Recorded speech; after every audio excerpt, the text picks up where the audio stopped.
So the great bird flew away. The years passed. Summers and winters came and went.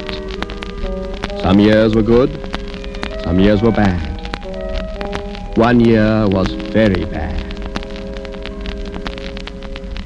Noggin, we have gathered in the corn. What is it like, Master Cornkeeper?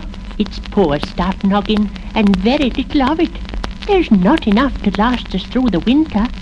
What shall we eat this winter, Master Cornkeeper? Well, there's nothing else, Noggin.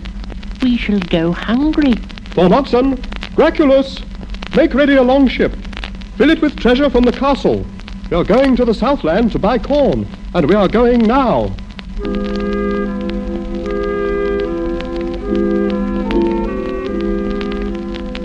With Graculus at the helm, Noggin and 10 strong warriors rowed their long ship down the fjord and out into the open sea. There a fair wind took them and blew them towards the south.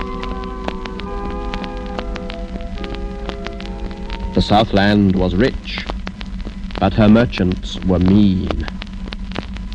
Is this the corn you bought with all that treasure?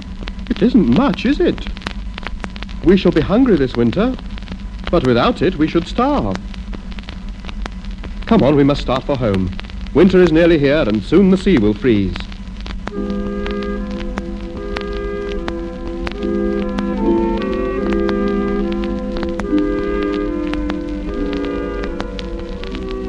No wind came to help them on their way.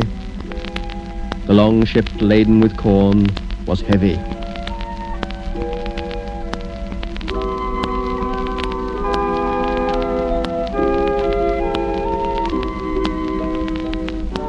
Noggin, we must rest.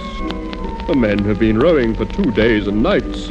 They must rest or they will drop at their oars. We must keep going if we can, Noggin. Look, there are patches of ice forming on the sea. If we don't reach home soon, the ship will be caught in the ice and crushed. Well, we can't go on if the men are too tired to row.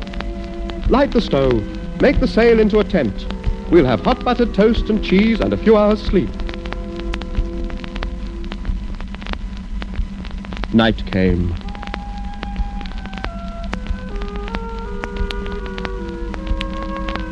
The Nogs curled up and slept around their stove. In the pitch dark, the ship lay calm in the icy sea.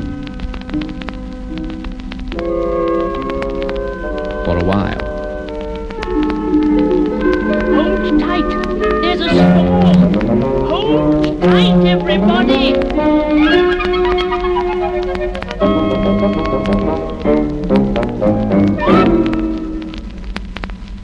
There, it's past. What a storm. I thought we'd hit a rock or something. Look outside, Graculus. What can you see? I can't see anything. It's pitch dark. Oh, well. Back to sleep, everybody.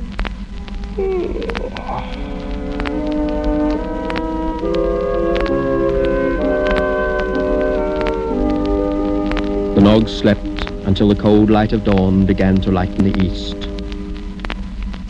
Wake up, you lazy lot! It's morning! The Nogs sprang to their feet and ran to the side of their ship. Not one of them will ever forget the sight they saw. Where are we, Noggin? Where's the sea?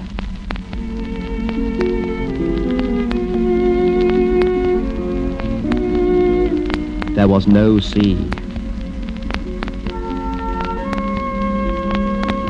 In the distance, they saw blue mountains, and down, far below them, they saw valleys and houses.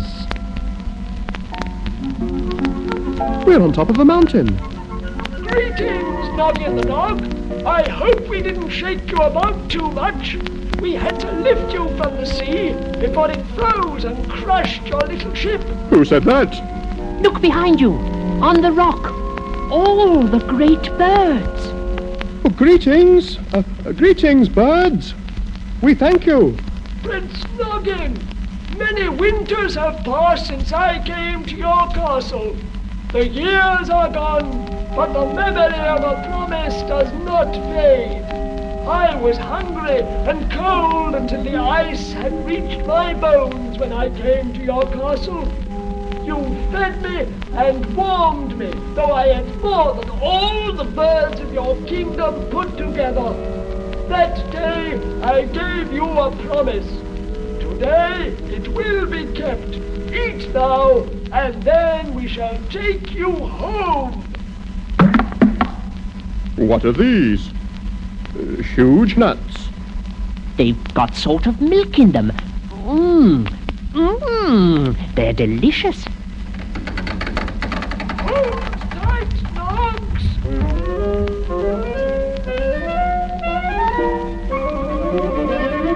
Two of the lesser orcs grasped the spar of the ship's mast, and as if it were as light as a twig, they lifted it and flew with it down the valley to where Noggin's castle stood.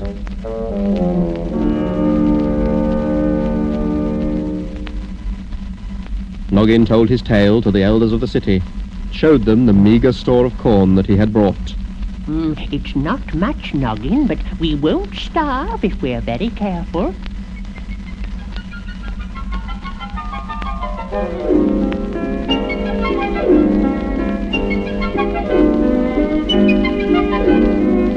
Look up there. Find out below. There were many, many of the great birds flying down into the valley, and each of them carried in its claws a bunch of the huge nuts, which it dropped into the courtyard of the castle. By the time the birds had finished, the pile of nuts was as high as the castle itself. Look at that. There must be thousands and thousands of nuts. Well, that lot should last us through the winter. And several winters to come by the look of it. Goodbye, birds. Goodbye, birds. Thank you. Thank you. Goodbye. Goodbye.